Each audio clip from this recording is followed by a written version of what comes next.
अस्सलामु अलैकुम नाजरीन, नूरानी ख़बरों में आपका खैर मकदम है। नाजरीन, अल्लाह तबारक व तआला ने कायनात की तमाम मखलूक को पैदा किया है। इंसान के अलावा ऐसे कई मखलूक हैं जिसे इंसान पालते हैं। इन तमाम मखलूक में कुत्ता एक ऐसा मखलूक है जो इंसानों का सबसे वफ़ादार कहलाया जाता है। यकीनन नाजरीन, आपने भी कभी ना कभी ये ज़रूर सोचा ही होगा, जब कुत्ता इतना वफ़ादार जानवर है तो इस्लाम में इसे नापाक जानवरों में क्यों शुमार किया गया है। कुत्ते से मुतालिक कई सवाल हमारे जहन में घूमते हैं जो ना चाहकर भी हमें इनके बारे में सोचने पर मजबूर करते हैं। नाजरीन, क्या आपको मालूम है कि हदीस शरीफ में कुत्ते की पाकी नापाकी के अलावा और बहुत से बातों का जिक्र है जो हमें ये बताती है कि उम्मत मुसलमान का कुत्ता पालना कैसा है। आमतौर पर कुत्ता पालना इस्लाम में हराम है क्योंकि कुत्ते को नापाक शुमार किया गया है। शरीयत के मुताबिक जो शख्स कुत्ता पालता है उस शख्स की नेकियों में से हर दिन 1 किरात या 2 किरात की कमी कर दी जाती है, यानी हर दिन उसकी नेकी घटती रहती है। लेकिन नाजरीन, कुछ शर्तों के साथ शरीयत में कुत्ता पालने का भी हुक्म है।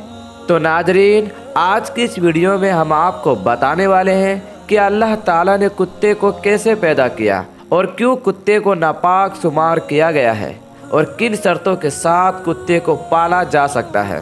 नाजरीन, अगर आप इन तमाम सवालों के जवाब चाहते हैं तो हमारी इस वीडियो को आखिर तक देखें। वीडियो पसंद आने पर इस वीडियो को अपने दोस्तों और रिश्तेदारों से ज़्यादा शेयर करें। इसके साथ ही नाजरीन, अगर आप हमारे चैनल पर नए हैं और आपने अभी तक हमारे चैनल को सब्सक्राइब नहीं किया है तो फ़ौरन ही सब्सक्राइब कर पास ही लगे बेल आइकॉन पर ज़रूर क्लिक करें ताकि हमारे चैनल पर अपलोड होने वाली लेटेस्ट वीडियो की नोटिफिकेशन सबसे पहले आपको मिले। शरीयत में कुत्ते की नापाकी। नाजरीन, अबू हुरैरा रज़ी अल्लाह ताला अन्हा से रिवायत है कि नबी करीम सल्लल्लाहु अलैहि वसल्लम ने फरमाया, जिसने मवेशियों, शिकार या खेती के कुत्ते के अलावा कोई कुत्ता रखा उसके सवाब से हर दिन 1 किरात कम कर दिया जाता है। हदीस नंबर 1575।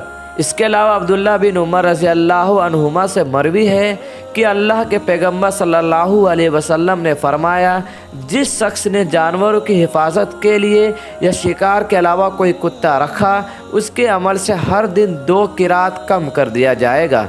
इन हदीसों से साफ मालूम होता है कि इस्लाम में कुत्ता पालने पर नेकियां हर दिन कम होती रहती है, लेकिन किसी जानवर की हिफाजत, खेतों, बयाबान जगह पर बने घर की रखवाली और शिकार जैसे कुछ चीज़ों के लिए कुत्तों को पाला जा सकता है। यानी ऐसे लोग जो शौकिया तौर पर कुत्ते को पालते हैं, उसके साथ वॉक पर जाते हैं, गाड़ी में गोद में बैठाए घूमते हैं, ऐसे लोग हर रोज़ अपनी नेकियां कम करते हैं। लेकिन नाजरीन, याद रहे कि नापाकी कुत्ते में नहीं बल्कि कुत्ते की लार में होती है। इसीलिए जिस बर्तन में उसे खाना दिया जाता है उस बर्तन को हमेशा अलग रखने का हुक्म है।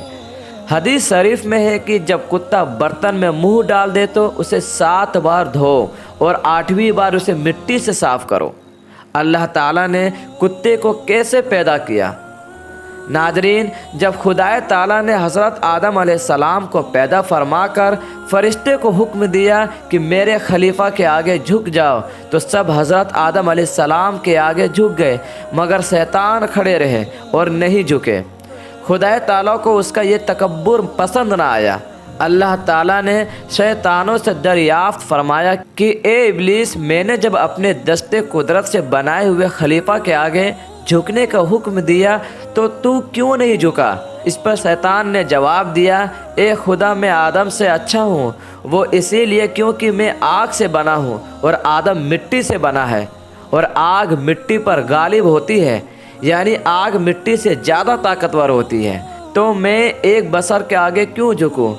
खुदाए ताला ने शैतान का तकब्बुर भरा जवाब सुनकर इरशाद फरमाया कि ए इब्लीस मरदूद, निकल जा मेरे बारगाह रहमत से, जा तू क़यामत तक के लिए मरदूद और लानती हो गया है। उसके बाद जब खुदा ने हज़रत आदम अलैहिस्सलाम का पुतला मुबारक तैयार फरमाया تو فرشتے آدم علیہ السلام کے اس پتلے مبارک کی زیارت کرتے تھے، مگر شیطان مردود حسد کی آگ میں جل بھن گیا تھا۔ اسی جلن اور حسد میں ایک مرتبہ اس مردود نے ساری حدیں پار کر دی اور اس نے حضرت آدم علیہ السلام کے پتلے مبارک پر تھوک دیا۔ یہ تھوک آدم علیہ السلام کے ناک مبارک کے مقام پر پڑا۔ خدا تعالیٰ نے حضرت جبرائیل علیہ السلام کو حکم دیا کہ اس جگہ سے اتنی مٹی نکال کر اس مٹی کا کتا بنا دو۔ چنانچہ اس شیطانی تھوک سے ملی ہوئی مٹی کا کتا بنا دیا گیا، یعنی کہ شیطان کے تھوکے گئے حصے سے کتا تیار کیا گیا۔ اسی لیے ناظرین، کتا آدمی کا وفادار ہوتا ہے، کیونکہ کتے کی مٹی حضرت آدم علیہ السلام کی ہے، اور ناپاک اسی لیے ہے کیونکہ وہ شیطان کے تھوک سے بنا ہوا ہے، اور اس کا تھوک بھی ویسا ہی ناپاک ہے جیسا شیطان کا۔ ناظرین، اب آپ کو بتا دیں کہ کتا رات کو اسی لیے جاگتا ہے کیونکہ کتے پر حضرت جبرائیل علیہ السلام کا ہاتھ لگا ہوا ہے۔ ناظرین، کتے کے پیدا ہونے کے واقعے سے ہمیں یہ معلوم ہوا کہ شیطان کے تھوکنے سے حضرت آدم علیہ السلام کا کچھ نہیں بگڑا، بلکہ حضرت آدم علیہ السلام کا مرتبہ تا قیامت تک بلند ہے۔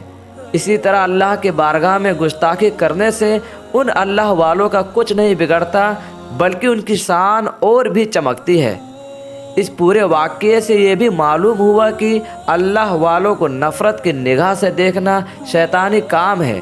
ناظرین اکرام، اب آپ سمجھ گئے ہوں گے کہ کتے کی پیدائش آخر کیسے ہوئی، اور کتے کی پیدائش میں انسان کی ناف اور شیطان کے تھوک کا کیا کردار ہے۔ اللہ تعالیٰ کے بارگاہ میں دعا ہے مولا ہمیں اور آپ کو شیطانی حرکتوں سے محفوظ عطا فرمائے۔